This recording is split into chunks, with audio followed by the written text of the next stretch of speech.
Good evening. We are in the 5th year of Dumsor under President Mahama.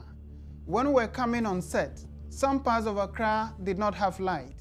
In fact, some places in Accra have not had lights for weeks now. The situation is terrible in Ashanti region. 80% of places in Ashanti have had no light for the past 1 month. All over the country, the Dumsor is at an alarming rate. Rather than fixing the problem, President Mahama has fixed an unbearable electricity billing system for you to pay. Now people are paying up to 500% for light bill. It's sad. Ghana under President Mahama is grinding to a halt. As young people, we have to arise for change in order to redirect the future of our country. This is Minority Caucus, and my name is Akbar Ruhullah Khomeini. We will be right back.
Every district for Ghana, you have a random faction back one power. That's the human soul to you.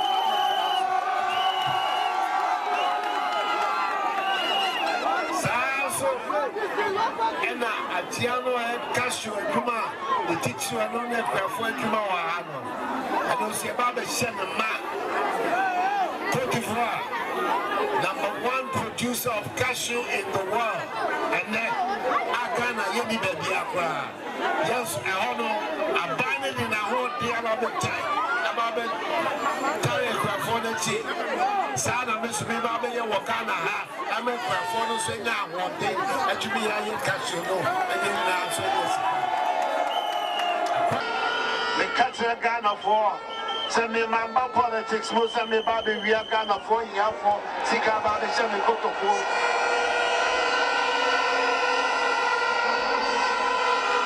Mambaza me Bobby did bright. Name Basse Yansa Nimtiana, who think a crack and Ponyaco upon the Mamma, but the Baba Boagana and Cosso.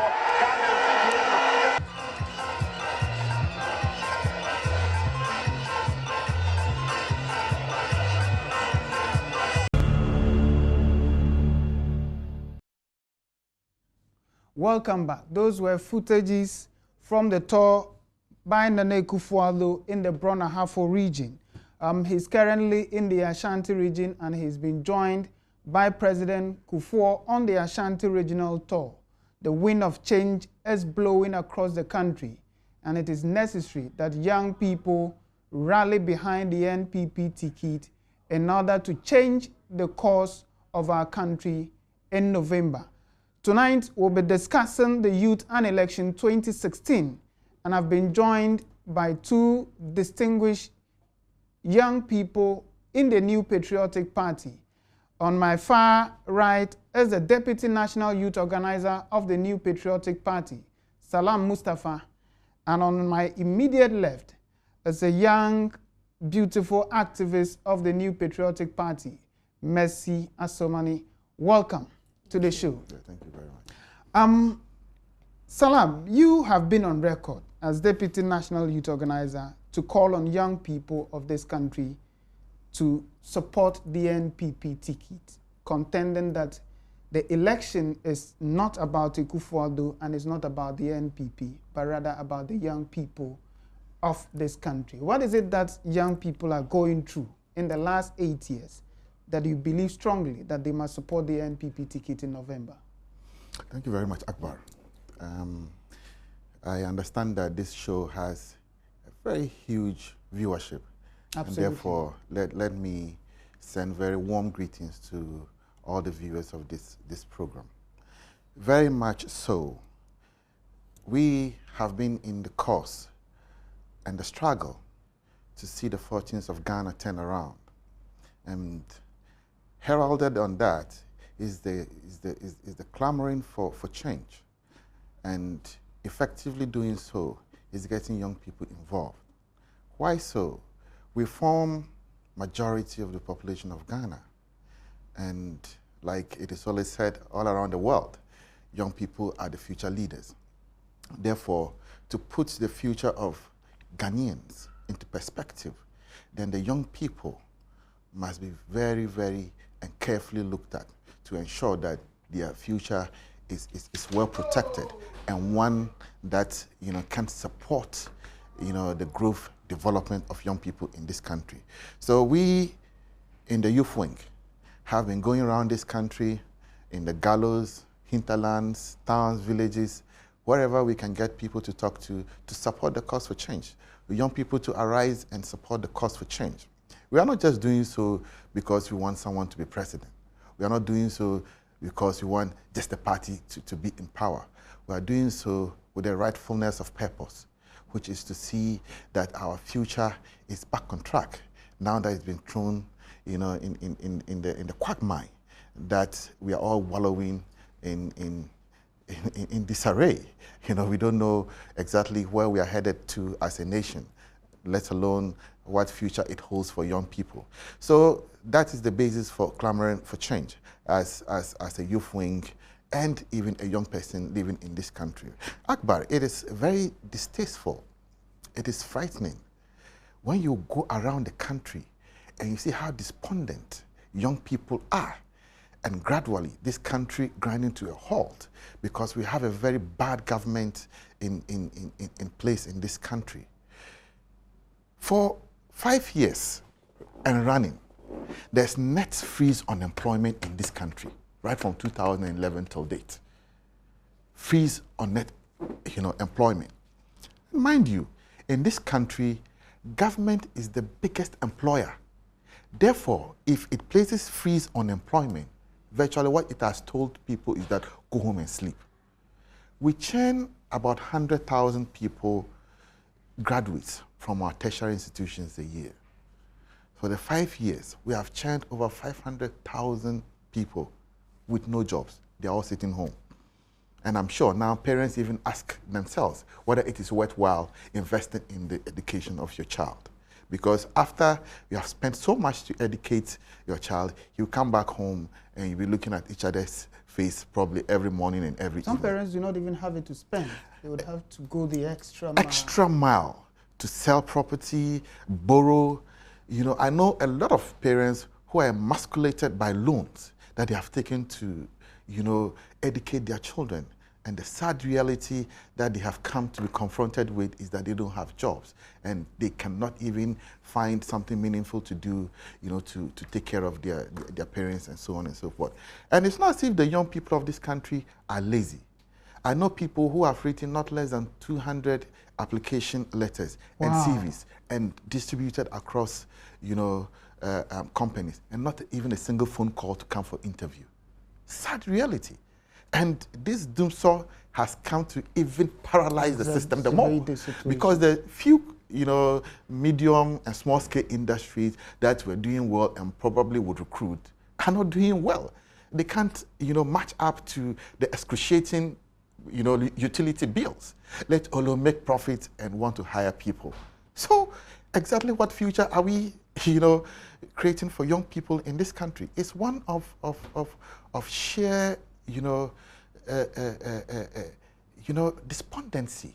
And for any country that wants to progress, certainly this is not how to go about it. And that's why we believe in the cause for change. It is not just about Nana Addo Dankwa Akufo-Addo, his running mate, Dr. Alhaji Mahamudu Bawumia, the NPP, its color symbols, or even any other personality for that matter. But it's about the genuineness of the cause, that it is time that we, young people of this country, see the daring problem ahead of us and confront it head on. That this country is ours. It is the only country we have. We are not going to, seek for greener pastures somewhere, but we want to make the best of what nature has given us here in this country, and that we want it to be better and, arise and fight for that change that we seek for. That is the whole, agenda of change. It is not really one of self-aggrandizement or making our party really come into power and virtually do nothing, like what the NDC is doing. For almost 8 years, going, Ghanaians have been subjected to one of the most painful periods that Ghana's history can ever record. Standard of the cost of living is at its all-time high. Nothing is working. There's almost a breakdown in our system because, when you wake up, you don't know exactly what to do. No light. When it comes, it's even so difficult to pay for it. Water is a problem. Everything is a problem in this country today. And why? The problem is bad leadership. Bad and poor leadership. That is what is creating the problem for us. In doing so, in diagnosing the problem, if leadership is the problem, then let's change the leadership. Let's find a good leadership, one that is reasonable, one that is responsive to the needs and demands of people, one that can work to salvage the poor situation, one that can come and fix the already poor situation that we find ourselves. Akbar, you would know that at the time we were leaving power in 2009, the economy was growing around 8.4%, virtually around 9%. Today, we are doing around 4%. What kind of economy? Is that progress? And that's plus oil. Absolutely, yes, plus oil. And we do so without oil. Is that progress? Absolutely no. We cannot be progressing under such dire, situations and circumstances. So, we are very clear in our minds that for Ghana to be back on track, we need a responsible leadership. And that is why we believe in the integrity, in the purposeness of Nana Addo Dankwa Akufo-Addo. And we are rallying behind him to make him president of this country, for him to come and make the situation better for myself, you, and so many, of the Ghanaian people out there who are emasculated by the situation. We cannot have a situation where we keep churning out students, graduates, and they cannot find jobs. What are we doing with all that? And I'm on record to have said that the unemployment situation in this country is the singular most dire existential threat to this nation. Yeah. The day the youth of this country decide to explode, we are all going to go off. We have seen... And our democracy will suffer. Our democracy would burst into pieces. That's the truth of the situation. It happened, the Arab Spring teaches us such moral lessons. Unfortunately, we are not learning. And unfortunately, yes. We have a very greedy leadership in this country, one that has refused to learn the lessons. All they're interested in how to enrich themselves. Unfortunately, this existential threat is looking right at us and waiting to bite us very hard, probably if nothing is done about it. So for us, we are working hard. We are talking and conferring with the Ghanaian people. They should give us their trust and mandate for us to come and turn the tide around. The Ashantis have a proverb saying that, in fact, even in Dagbani, we say that, yes, the Obia Wayebi, on how do they say? You know, but the person who has done it before is the person who can say that I can always do it. That is the import of the statement. We have a solid track record, 8 years in power. That is there for anyone to see. From, you know, all the reforms we have done, come to think of the policies that we brought, the social interventions, national youth employment, when we realized that we needed to do something. Which all created jobs that never existed. Never existed. Yeah. You know, today, the program has become a charade, a sham, that this government is using to milk the people of Ghana. It has become an avenue for corruption, like all other channels in this government. They look for every single window of opportunity to squeeze money out of the Ghanaian people. And sadly, they didn't spare the National Youth Employment Program. So many of those. If you know, look at other programs we brought, the Venture Capital Fund, which saw a lot of people go into business, young people go into business, Maslock. You can mention them. You know, the track record is there. You know, in 2007, in this country, banks were chasing people for loans, and people were even running away. People didn't want loans. What were they going to do with the loans? Very few people were accepting loans somewhere in 2007 because the economy was good and that people were working and making money. But today, if you go to the banks and you want loan, you will not get. And if you're even getting, they give it to you at a whooping, you know, 32%. Even 35%. Absolutely outrageous. So Ghana has become, you know, a banana republic. It's becoming a failed state under the NDC because all the good that we have left is being washed down the drain, and much so with impunity. And I even get surprised. I see the NDC still campaigning to remain in power. And hoping to win. I'll come back to you. Viewers out there can join the conversation on WhatsApp 0560 800,000.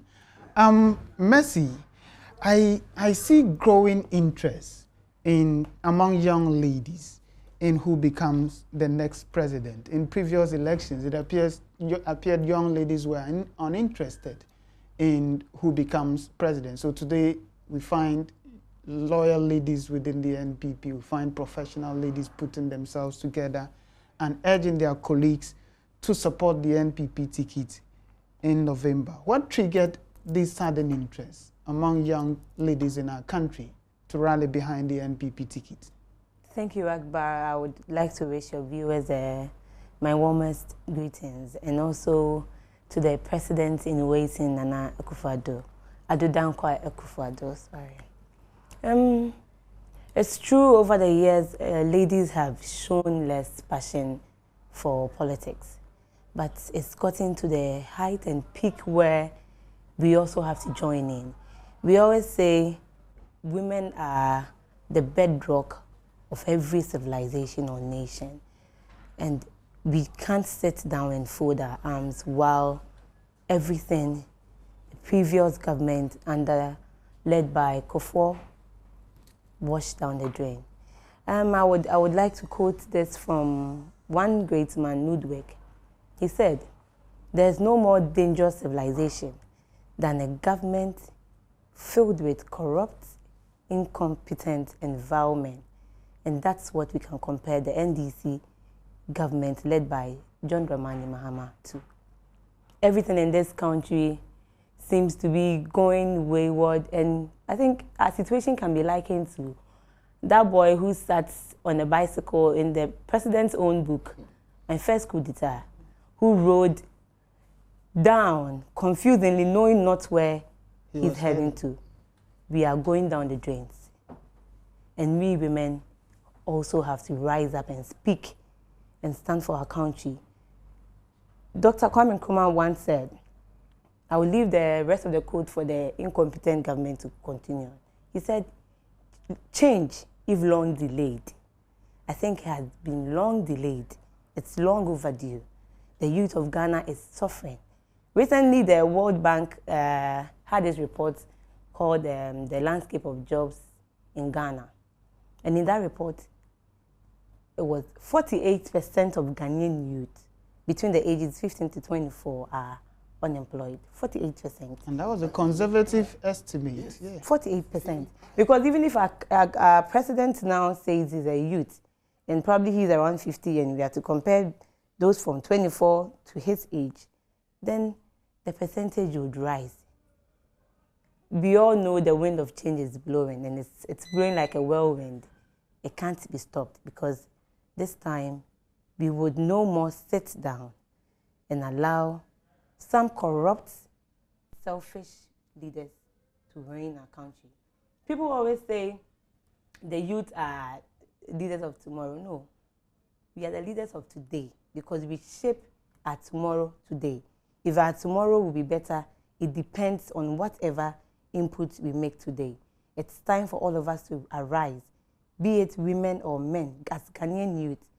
Dr. Kwame Nkrumah said, whatever that joins us or binds us, it's more than what separates us. We should overlook the political colors. This time, there's nothing like NDC, NPP. Everyone can attest to the fact that we are suffering, we are heading towards the gutters, and we have to arise despite the political colors and fight for our country. And if we are fighting for our country, that means we are changing leadership. It's so sad to say that education and health now has become a luxury. Akbar, if you don't have money now, you can't go to school. Yeah. My fees have been increased by 500 cedis with no explanation. SRT says it's high cost of living. That should attest to the fact that everything is wrong. 500 cedis increment. People are paying 3,000 plus for courses which should have gone for less. Education and others are charging 3,000 plus. What of the sciences? Health is collapsed. You can't use an NHIS card anymore, because you go with the NHIS card and you are even charged higher than even one without it. It's better you put it down and go without it. Everything is messed up. Corruption everywhere. Yet, president goes around saying he's accounting to the people. Sometimes I wonder the account he's making, whether he's accounting for the corruption that is swallowing up the country, or the wickedness and the selfishness of his regime, which has plunged most youth into chaos. If anything should arise in this country, be it chaos or whatever, it would definitely stem from the youth. And this is the youth which the government have neglected, and we have no jobs. Why wouldn't people engage in things which are not worth it? I remember when President told the Volta region, the Anglo chief, Togbe Sili, he told the president that due to the unemployment rate in the country, his people have turned into prostitutes and armed robbers. And that is the glaring fact. Most young women now have become, should I say, official prostitute or something, because there is no job. Our young guys are engaging in fraud. People are robbing. People are killing here and there to make a living, all because a government which people queued up to vote for decided to turn down the people's desires and achieve their own desires. The time is now for all of us to arise, be it a woman or a man, because if anything goes wrong, it's women and children which would suffer most. So we all have to arise despite our gender and put our country back on track. And if we are putting back our country on track, that means we are changing leadership, arising for change to bring Nana Akufo-Addo and Dr. Bawumia and the NPP into power. What is it that young ladies are experiencing? I mean, because viewers would be interested to know from your world, from your perspective, what is it that you're experiencing in the last 8 years that is pushing you? Or is it the case that whatever everybody else feels in the country is the same thing you feel as young women? Or is there something special that you believe affects the progress of young women that you're pushing for change? it's worse with the women. We are all feeling the same stripes of canes that are lashing everybody in this country. But as women, we are suffering more. Because in this country, the opportunities that are available for the men are a bit higher than the women. Even with the unemployment rate, women are more unemployed than the men. Everything that arises affects the women most. Here's the case that I was talking about, the Anglo chief talking about his people engaging in prostitution because of unemployment. If everyone gets up to involve in prostitution, where lies the future of our nation? I remember Dr. Kweji Agui, may he so rest in peace, said, if you educate a woman, you educate a whole nation. But here lies the case where education has become a luxury and no more a right, where it's only for the rich and not for people who have nothing in their pockets. That is what we are against. It's high time women also had opportunities, women also had education. And if we will all enjoy the same education we used to enjoy before, well, under the Caucus regime, I remember with the Metro Mass Transit, you wouldn't even, as a student, you wouldn't pay. We had feeding program where you'll be fed. So at least it saved our parents' pockets, because the little they had, you could still go to school without taking any pocket money or anything, because the government will feed you and you have free transportation. All these things have collapsed under the Mahama-led administration. Everything is going bad. And we have to also arise as mothers of the nation to speak for the nation and seek the best for the nation. Salam, Nana Akufo-Addo has been making major policy statements, especially in the Brona Ahafo region, and he said that his government's topmost priority would be addressing the concerns of young people. And he says that if a government cannot answer to the frustrations and aspirations of young people, such a government doesn't deserve to be in power.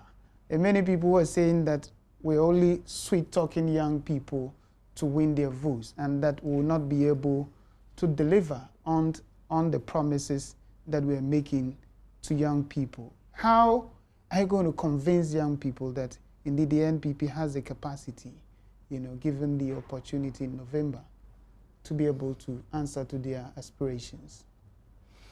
Well, Akbar, having known Nana Addo Dankwa Akufo-Addo for quite a long time now, one thing I know about him for sure, he would not say something that he cannot do. That's true. That's the point about him. He's very straightforward, very honest, and will tell you in your face, I can do this, I cannot do that. Yeah. That's very, very true. So to that extent, there is no way, just for the sake of political expediency, he would go and stand and throw words that he doesn't mean. Many a times, when you have discussions with Nana Addo Dankwa Akufo-Addo, the foremost thing on, he talks about young people. And it even reflects in his team. Most of the people around Akufo-Addo are young people. Very young people. It will amaze you when you go to his office or when he's traveling and you see his entourage. It's full of young people. That is how much trust and belief he has in young people. And one person who is passionate about seeing young people develop. Immediately you sit with Akufo-Addo, he's interested in your well-being, how you are progressing, your education, and so on and so forth. And so this is not, to go and study law. Yes, So there's no way such a person would be dishonest to the youth of this country. Now, I mentioned already that the track record of the NPP is 8 years in power under His Excellency President John Agyeku Kufuor, which Nana Addo Dankwa Akufo-Addo was an integral member of, speaks for itself as far as development of this country is concerned, and even relative to youth development. Now, the biggest challenge for us is to ensure that we turn around the downtrend of our economy that can support the youth to flourish. Our system must be sanitized. The corruption must be nipped in the bud. These are things that gradually is crumbling our system. Corruption, pervasive corruption, looting, in fact now thievery. It's plain thievery, stealing with impunity we are seeing in this country. It's one thing Nana Addo Dankwa would never do. He has personally said it from his own mouth. I've never been corrupt. I will never be corrupt. This is a man who, in his 8 years in power, never drew a single, even a bottle, this bottle of oil from the States. He bought oil for his car, his bodyguards, everything for himself. He stayed in his own house for the 7 years he was a minister. Very honest. And it is predicated on that. He's coming to and would have the will without to transform this country. Now, we are looking at agriculture. He said in BA, we have huge potential in cashew. If we want to develop this country, let's look at our agricultural sector, which is now growing in the negative.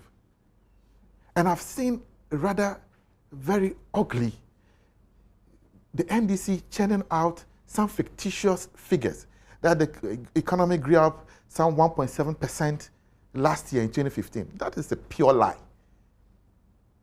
That is a lie.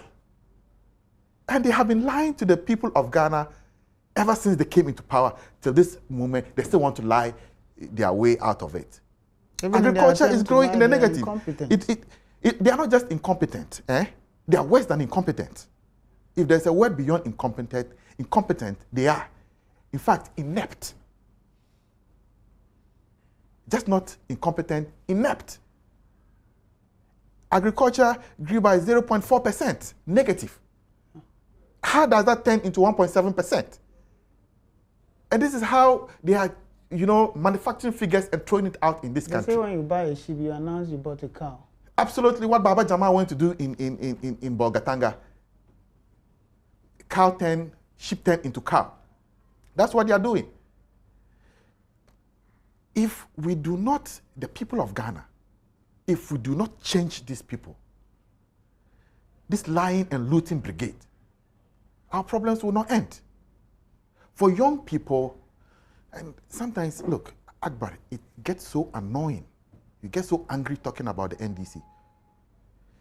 This is a government that has come to cancel allowances of teacher trainees and nurses. And to add salt into injury, they don't even recruit them. Yeah. So now, even nurses and teachers who had automatic recruitment, placement in, for jobs, that one too is bastardized. That one too, they have messed it up. Now, when you finish your nursing training or your teacher training, you have to come and sit home, and after a point, apply. They tell you to sit home for 1 year, and after that, apply for them to place you somewhere. It is crazy. After applying, you write an exam. It is crazy. What are we doing in this country? They are taking us for some joke. We are saying when we come back, we will restore the allowance for teachers and nurses, and make sure that we streamline the system such that when they finish, we'll revert to the old system. Automatically. When you finish, the country needs a lot of health professionals. Yeah. And look at the joke we are having here. My sister mentioned, now if you're holding the health insurance card, in fact, it's better you don't even go to the hospital. They get angry when immediately see you holding the health insurance card. They get angry because the hospital wants money to buy crude or petrol or diesel to run their generator. So when you go here holding health insurance card, you are just getting them angry because health insurance, how are they going to get? They're not even going to pay them. They just you get them angry.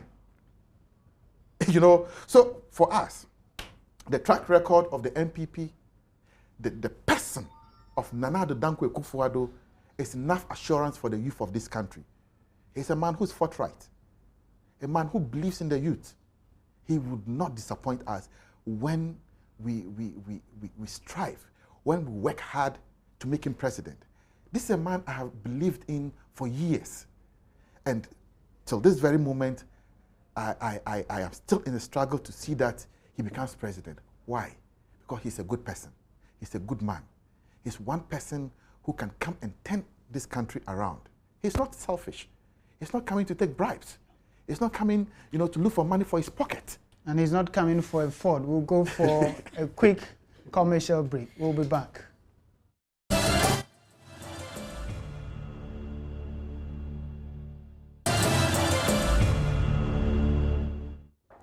Welcome back. We will take some few text messages. This one from Obisako from Ashanti. He says that we cannot continue to live under a government that has nothing good for the youth. We are ready to vote out NDC out of power. This one from Mami Sewa Moshizongo Kumasi, and she writes, unemployment situation in this country is too much. I'm a victim of this situation. My mother single-handedly catered for me at UCC, and I remain unemployed since completion in 2011. Now she has no option than to send me back to do my master's as I struggle for work. A degree holder who depends solely on this same person who expects to enjoy the fruit of her labor.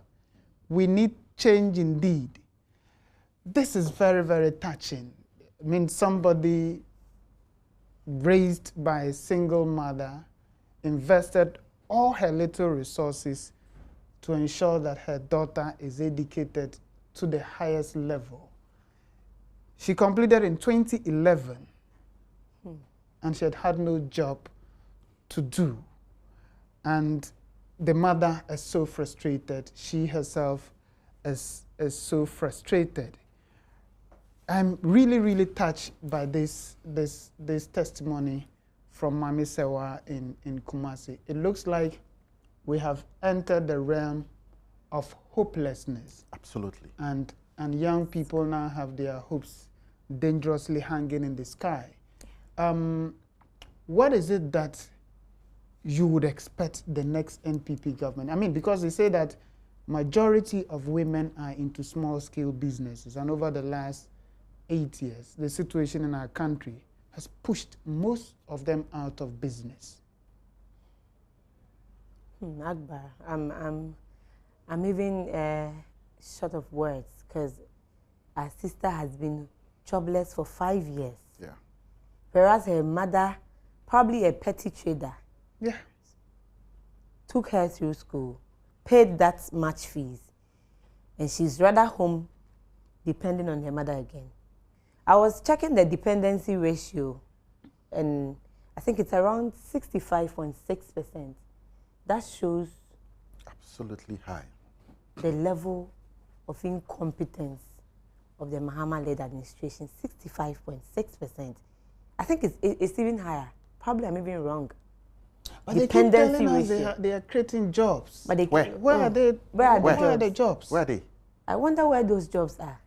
Because I personally have friends who have completed the university even more than 5 years. Bicycle riding. Oh. And it's either, you can't even set up business of your own, because where is the capital? Here's the case, banks are giving loans at 32% interest. How do you get these loans and even pay them back? People have already run away with others' funds. So what do you even have to say? Because we are in an era where we are living from hand to mouth.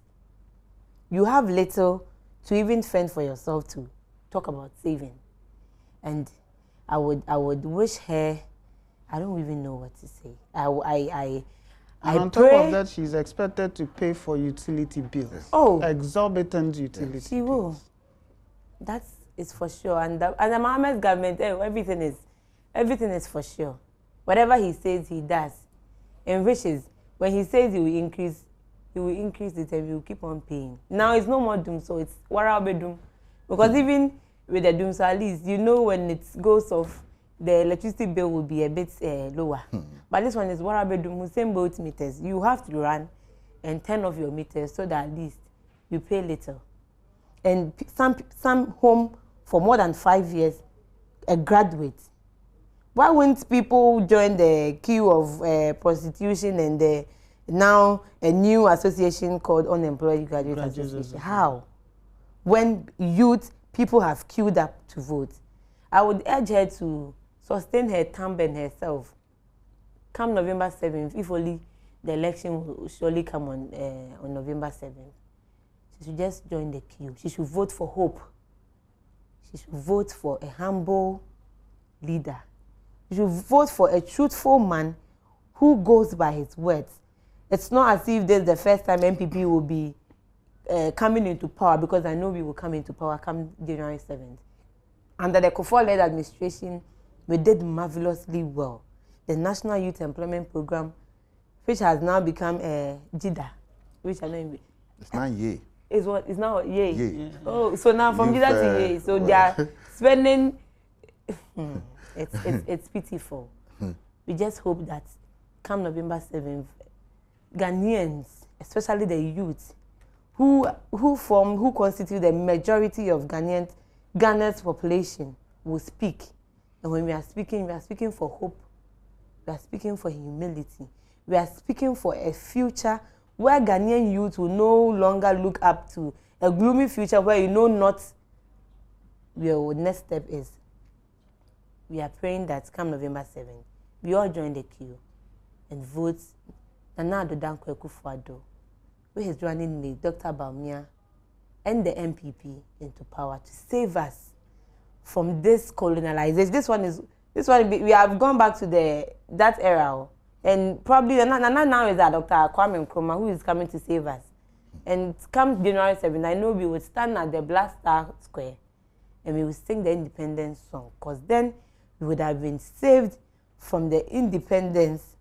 We have been independent and saved from the corrupt, incompetent, vile people in the NDC government, led by John Dramani Mahama, aka Ford Mahama.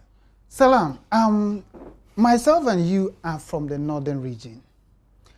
And when you travel to the northern region, you don't need anybody to tell you that the home region of the president. The home region of the president. Yes. That the people are living in abject poverty, that young people are not employed and do not have jobs to do. In fact, the strategy of the NDC up north is to build shelves for young people to sit from 6 a.m. to about 10 p.m. every day. You know, just to discuss, just to play Ludo, to play cards, every day in the northern region. And they seem to be suggesting that they are creating jobs. But when you go up north where the president comes from, it's terrible. Somebody just sent me a message and he says that, oh, my 3 brothers completed university last year, yet they are still in the house. So far they wrote over 10 applications, but no help anywhere. 10. They've not even started yet. People have written over 200. That's just last year. They completed last year, and they have. That is why someone even writes 10 letters a week. A week. But they seem to be living in the mistaken belief that those from Mahama, volunteers from Mahama, are jobs. But when you get up north, you know that the situation is terrible. Yeah. Akbar, sometimes you don't even know where to start from dealing with these NDC people. But there's one thing that inspires me, traveling around. And indeed, if you watch Nana Addo Dankwa Akufo-Addo's videos, you realize that young people are taking over the campaign. Yes. A lot of people come out to meet him are young people. A lot of people encouraging him are young people. I saw pictures of the president entering Northern Region, and I was shocked. That is quite unusual, of the reception of the president in Northern region. That tells us something is wrong. And the NDC themselves would admit it, that something is wrong in the home region of the president. If those small amount of people who came out to meet the president, and there are some places, you see only students, school children who have been forced on the streets to meet the president. You will not see the town folks. So school children who are not even qualified to vote. Yes, the understanding is that they have been forced to come out, on the streets to meet the president. In Upper West, in Laura, I saw a picture of the president looking very miserable because apparently the people didn't turn out, and Bit Zidin was very frustrated because only primary children who don't even have votes were standing there looking at the president. And the president was looking miserable and disappointed. These are the scenes greeting the president. Just oppose that to the reception of Nana Addo Dankwa Akufo-Addo as the pictures roll on the screens. Absolutely fantastic. People coming out to show love. They are not even bashed, as we are seeing in the case of the NDC. When the president was going to Tamale yesterday, they were sending Metro Mass buses to go and carry people and bring them so that the numbers would look good. Even with that one, it was a fiasco. That's how bad the situation is getting for the NDC and the president. The people are gradually disenchanted and angry. The angst in people is serious, that they are tired with their deceit. This government is full of deceit. They are killing jobs, businesses. They are killing hopes, dreams, futures. They are destroying everything. The only option left for us is change. Yes. We must arise, stand for change. That's the only thing that can give us relief. We believe. Nana Addo Dankwa Akufo-Addo always says that if a free society cannot guarantee the few who are rich, cannot save the it cannot save poor, the few, yes, the many who are rich. For us, we want a free society that fights and gives hope to the majority of people and not a selected few, a privileged few. That's not the kind of system we want. A chronic system that thrives on nepotism and cronyism. Friends, and family. Friends and family. That's not the kind of system we want. We want a system that opens opportunities for all.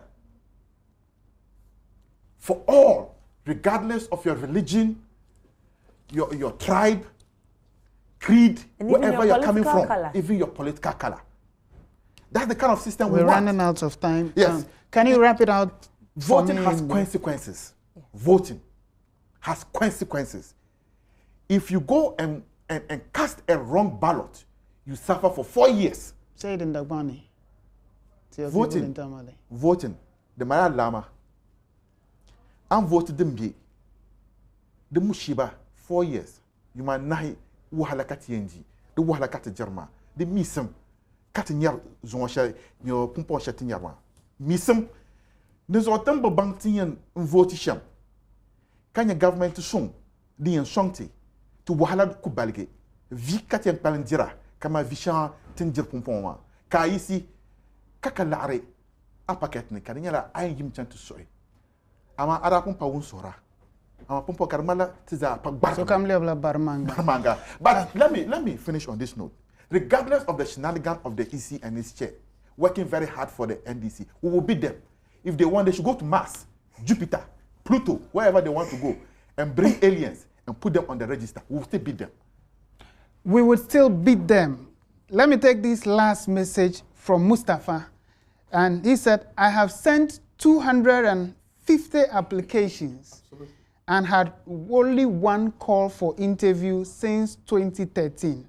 We have to change the voting pattern in Tamale. Rather, his name is Salifu from Tamale. That's amazing. 250 applications since 2013. On November 7, it will not be a contest between the socialists on the left and the capitalists on the right.